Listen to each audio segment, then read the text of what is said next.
comment expliquer qu'un an plus tard, alors qu'on connaît véritable flambée des prix des produits pétroliers au marché mondial, la reprise centrafricaine est beaucoup plus en régression dans le prix d'achat super local. Mais curieusement, le Fonds monétaire international trouve davantage de griefs pour incriminer l'État centrafricain au détriment d'État-Mol, qui est une entreprise française. Vous savez, le FMI n'est pas une institution qui aide les pays africains. Au contraire, le FMI travaille contre les pays africains pour les démolir, les détruire, les déstructurer. Les fameux plans d'ajustement structurel sont en fait des plans de désorganisation et de démobilisation économique. Le FMI, c'est l'allié objectif de tous les prédateurs qui sévissent en Afrique sous la forme de capitaux internationaux. Le FMI, c'est aussi là où on retrouve la plus grande racaille économique mondiale. Est-ce que vous n'êtes pas dur là, Jonathan? Je suis même très tendre. Si on devait citer les scandales du FMI et les noms derrière ces scandales, je suis sûr que mon frère Fabrice, vous n'auriez que des larmes aux yeux. Prenons le cas du Centrafrique. C'est lui qui nous intéresse. Qui pilote les politiques publiques, les politiques du FMI au Centrafrique? C'est un certain monsieur Samba Mbaye, professeur d'économie à l'université Gaston Berger au Sénégal. Monsieur Samba Mbaye n'est pas un fonctionnaire international comme les autres. C'est un employé de l'USAID, l'organisme des Nations Unies, l'organisme des États-Unis pour l'aide au développement international. Il a travaillé là-bas. Après, monsieur Samba Mbaye a été recruté par la COFEMEN, la conférence pour des pays de la francophonie, pour les questions économiques, où il a travaillé au programme d'aide au système éducatif, le fameux PASEC. Il y a travaillé. Vous avez donc un monsieur qui en fait a été un employé à la fois des États-Unis pour détruire les économies africaines avec l'USAID. Vous savez que l'USAID a intimidé un employé, un homme d'affaires égyptien qui voulait s'implanter en Centrafrique.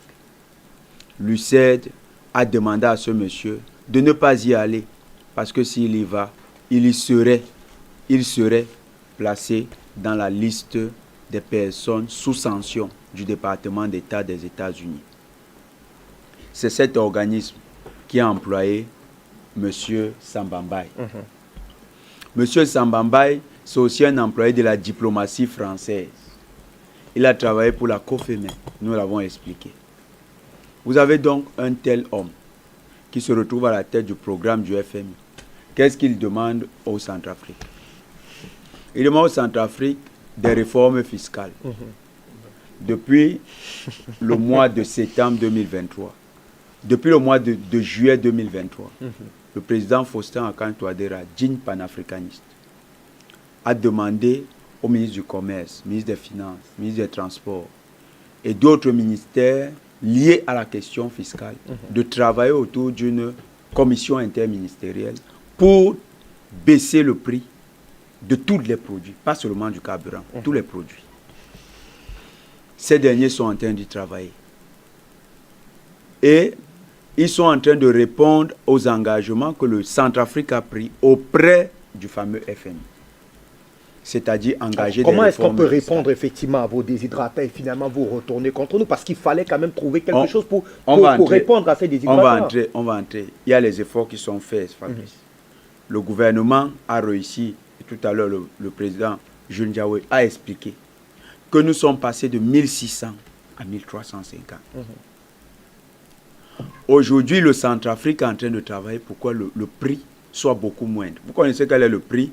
Normalement, dans les simulations du FMI, le prix en Centrafrique doit être de 3500, parce qu'au Cameroun, c'est 3000. Dans les simulations du FMI. Donc le FMI d'abord ment. C'est des menteurs. Ils disent qu'ils peuvent baisser le prix plus que ça. Ils sont à 3500 dans leur simulation. Quand ils disent que le prix là, ils sont à 3500. Bon, mais rentrons dans le fait. En fait, Sambambaye, qui est un employé du Quai d'Orsay et de l'UCED, qui ne se déclare pas, mais c'est un employé, on le sait, M. Sambambaye, on connaît. M. Sambambaye veut nous faire croire qu'on peut baisser le prix de manière magique. Pourquoi? Parce qu'il y a un contentieux au Centrafrique. Une entreprise qui s'appelle Tamoy. Elle doit 2,5 millions d'euros à une entreprise qui s'appelle Neptune Oil. Je ne parle pas de ses dettes vis-à-vis du fils centrafricain. Je ne parle pas de ses dettes vis-à-vis de BGFI, où il y a 9 milliards. Mais Fabrice, quand on parle de Neptune, on parle de Tamoy. Je ne vous mens pas, j'ai mal au cœur. Parce que ce que je vais dire, les Africains, il faut qu'ils comprennent ça. Tamoy est une entreprise qui a été constituée en Libye, pays en guerre, de manière tout à fait faramineuse. Quand vous entrez dans l'actionnariat de Tamoy, vous trouvez Rochefort et Associés. C'est une banque d'affaires. Revenons sur le principe de banque d'affaires. Une banque d'affaires n'est pas une banque de dépôt. C'est un cabinet. Quand on dit banque d'affaires, c'est un cabinet qui s'assoit et reçoit des investisseurs qui mettent des fonds dans un projet. Donc Rochefort est censé recueillir l'argent pour des privés et investir. Rochefort est associé, qui est créé par deux employés, l'un de Lazare, la banque Lazare en France, et l'autre, Rochefort, Enguerrand Rochefort. Président Ndiaye a parlé de lui, Enguerrand Rochefort. Rochefort est associé, patron de Tamoy. En 2023, déclare un capital social de 1 000 euros. Non. 1 000 euros, vous dites? 1 000 euros, Fabrice. Même avec 1 000 euros, on ne construit pas une maison quand même. Je crois qu'il y a certains hommes d'affaires au Cameroun qui doivent sursauter quand ils entendent. 1 000 euros. Rochefort, dans ses comptes bancaires, va déclarer à Londres, ils sont à Londres, en novembre 2023, 35 000 euros de réserve. En trésorerie, 35 000 euros. Ça fait combien en CFA? À peine 22 millions de francs CFA. Et Fabrice, Rochefort a acheté Total Centrafrique. Tamoy a acheté Total Centrafrique. Rochefort. Avec 22 millions. Prenons les dettes de Total. Total doit 5 milliards au fixe centrafricain. C'est un peu plus, hein? Ça voisine 6 milliards. Non, nous sommes gentils, 5 milliards. 9 milliards BGFI. On ne sait jamais, peut-être même les Bocom qui achetaient le pétrole chez eux aussi, il y a les dettes. On ne connaît pas, parce que les autres là, ils n'ont pas déclaré encore. Nous sommes autour de 14-15 milliards de dettes. Une entreprise qui a 22 millions de francs CFA en banque a acheté une entreprise qui a 14 milliards de dettes. Ça veut dire qu'ils ont acheté les actifs qu'on évalue par 28 stations. Le plus grand réseau, le président Ndiaye l'a dit. 28 stations, le réseau national, 28 stations.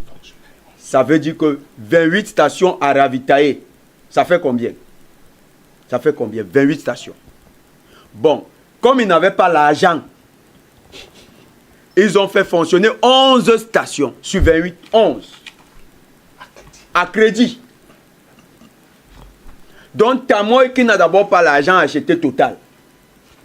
Le ministre Mpiri, ministre chargé des hydrocarbures, de l'énergie, le ministre Mpiri a appelé la responsable de Total pour lui dire, mais madame, c'était au mois, je crois, de février 2023, il appelle, mais madame, est-ce que vous, j'ai appris que vous voulez vendre, est-ce que vous allez vendre? Elle dit, non, nous sommes là pour longtemps encore.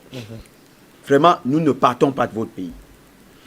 Il rappelle le jour où elle a déjà voyagé, le téléphone ne sonne pas. Elle a fui de Bangui. Le ministre n'est pas au courant. Elle dit qu'elle a même soudoyé à l'aéroport pour qu'on ne dise pas qu'elle est en train de sortir. Le ministre Piri a compris qu'il a affaire avec des malhonnêtes. Mais comme si cela ne suffisait pas, on lui dit en juillet que celui qui vient, c'est Tamoy. Il dit, bon, Tamoy, vous allez résoudre. C'est à peine même s'il est informé, je crois que tout se passe à non, Tamoy, il arrive. Oui. Tamoy vient, Tamoy, là que vous entendez, c'est un autre Français qui est installé à Bangui. Il est patron du société des vigiles. Ils font dans la sécurité privée. C'est des vigiles. On a la société privée. Sa femme fait dans la communication, société privée, vigile, tout ça. C'est lui le directeur. Donc, Tamoy de Nguera passe chez les anciens vigiles qui deviennent des fournisseurs, des distributeurs de pétrole. Ont-ils l'expérience, Fabrice? Aucune expérience. Tout le pétrole, ils vont vers Neptune Oil, qui de bonne foi décide de relancer un partenaire. Parce que ils se disent, les problèmes politiques, l'État centrafricain peut avoir des problèmes avec les sociétés avec une société française comme Total, mais eux, ils veulent relancer un confrère, un collègue. Parce de bonne foi. Le souci de Neptune, c'est de permettre effectivement que le pétrole soit disponible. C'est quand même le plus gros réseau en Centrafrique, 28 stations. Je suis en train d'expliquer, Fabrice, c'est très important. 28 stations. Neptune décide de leur fournir le pétrole, le carburant, les produits pétroliers, c'est-à-dire pétrole et gaz. Tout à fait, gaz domestique. 2,5 millions d'euros. Ça fait combien, Fabrice? Ça fait 1,5 milliard 700 millions. 1,7 milliard. Et les gens de Tamoy ne payent pas. Ils ne payent pas. On parle là des affaires de 2023. 2024, ils ont reçu encore le pétrole. Ils n'ont toujours pas payé. Mais comme de vrais délinquants économiques. Ngueran, vous connaissez comment les Feman camerounais fonctionnent. C'est exactement le mode de fonctionnement d'Ngueran Rochefort. Quand il apprend que le président Touadéra a Paris en avril, Ngueran saute autour de Macron. Pardon, je veux voir le président. Le président le reçoit. Dans la bouche d'Ngueran Rochefort, il faut qu'il ne paye pas sa dette vis-à-vis de Neptune. C'est-à-dire un malhonnête foncier. Il dit, je ne dois pas payer, il faut qu'on me donne maintenant. Vous savez ce qu'il veut? Le contrat d'importation. En fait, le FMI, c'est là où je voulais en arriver. Mbaye, qui est un employé du Quai d'Orsay, doit faciliter le travail à Ngueran. Parce que Ngueran, incapable de payer, voilà l'argument qui balance. Et c'est passé dans l'article de RFI il y a quelques jours. Radio Fausse Information nous fait comprendre que Ngueran ne fait pas beaucoup de bénéfices. C'est pour ça qu'il ne peut pas rembourser sa dette. Bon, quand même, ce que tu as vendu, paye quand même. Tu n'as pas les bénéfices. Mais ce que tu as vendu, paye. Il dit à Neptune Oil que tu vas lire. Il ne paye pas. Ngueran, qui n'a pas pu obtenir auprès du président Touadéra, veut seulement devenir importateur. Bon, prenez le CV. Ngueran, tu as déjà fait la banque. Tu as déjà fait l'importation. Jamais. En Libye, où Ngueran a créé Tamoy, Ngueran est avec les bandes armées où il récupère le pétrole des bandes armées et vendent sur le marché international. Je peux vous demander, allez vérifier. Tamoy a été créé en Libye. C'est une société libyenne. Là-bas, Ngueran vend le pétrole des bandes armées. Je vais t'annoncer rapidement, donc, je vous en prie. Non, c'est très important. Vous avez suffisamment présenté les faits. J'avance et je donne des indices pour que le gouvernement même centrafricain comprenne ce que je veux par là dire. Ngueran vend le pétrole des bandes armées sur le marché international. Ça veut dire quoi? Ngueran a une tradition de coopération avec les malfaiteurs. C'est une entreprise dangereuse. Ngueran vend le pétrole libyen sur le marché noir. Ngueran veut faire, comme on dit au Cameroun, en fait, il veut escroquer l'argent. Il veut faire ce qu'on appelle, les juristes appellent la filouterie. C'est de la filouterie vis-à-vis de Neptune Oil.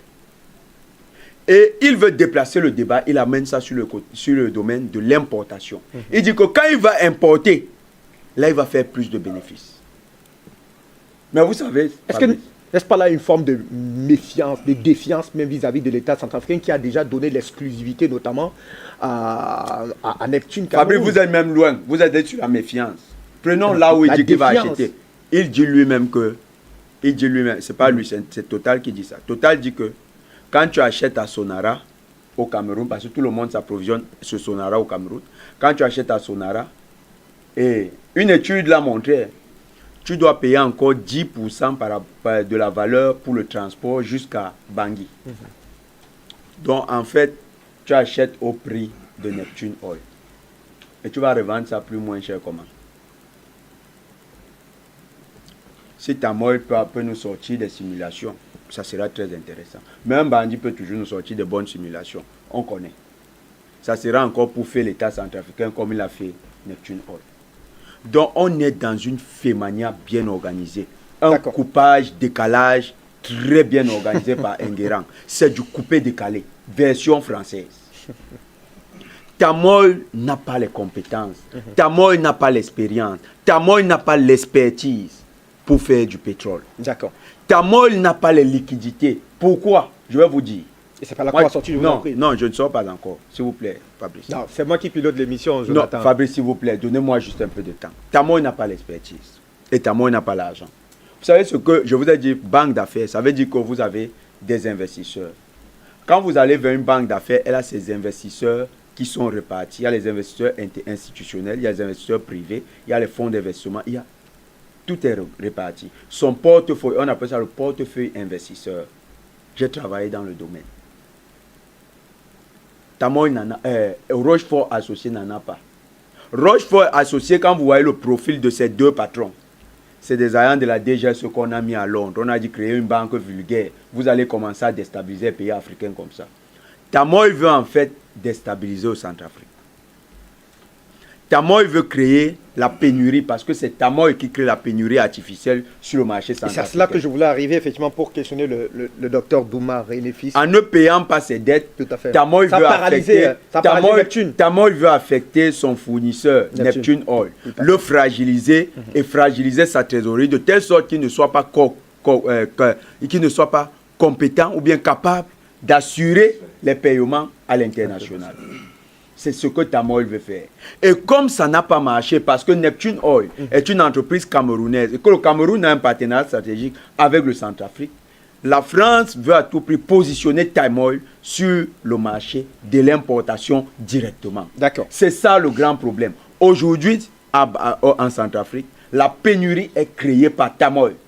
Mais le ministre Mpiri a dit quelque chose. Et nous disons au ministre Mpiri, nous attendons que ce soit mis en œuvre. Qu'est-ce qu'il a dit, Jonathan, pour sortir? Le ministre Mpiri a dit que si Tamoil ne rembourse pas ses dettes, c'est-à-dire y compris les dettes de Total et les dettes vis-à-vis de Neptune Oil, en fait, l'État, selon la loi, a les capacités de mettre cette entreprise en liquidation. En liquidation, clair et simple. C'est-à-dire qu'on va prendre cette entreprise Tamoil et on la liquide auprès d'un repreneur qui a les moyens d'approvisionner les stations. 28 stations. Ce n'est pas... C'est un vaste réseau en tout cas. Nous demandons donc à l'État centrafricain de passer à la phase pratique de cet ultimatum. Merci à vous. Il faut que les actifs de Tamoil, si Tamoil est incapable de payer dans les prochains jours, vu que c'est crucial, et le FMI même met la pression là-dessus, il faut que Sambamba voie qu'il a été écouté. Donc, les actifs de Tamoil doivent être mis en liquidation parce qu'incapable de rembourser ses créanciers, incapable de rembourser ses fournisseurs, incapable de rembourser l'État. Et cette fois-là, vers un repreneur qui aura les compétences et les capacités financières d'assurer la distribution des produits sur l'ensemble de ce secteur. Alors, merci à vous.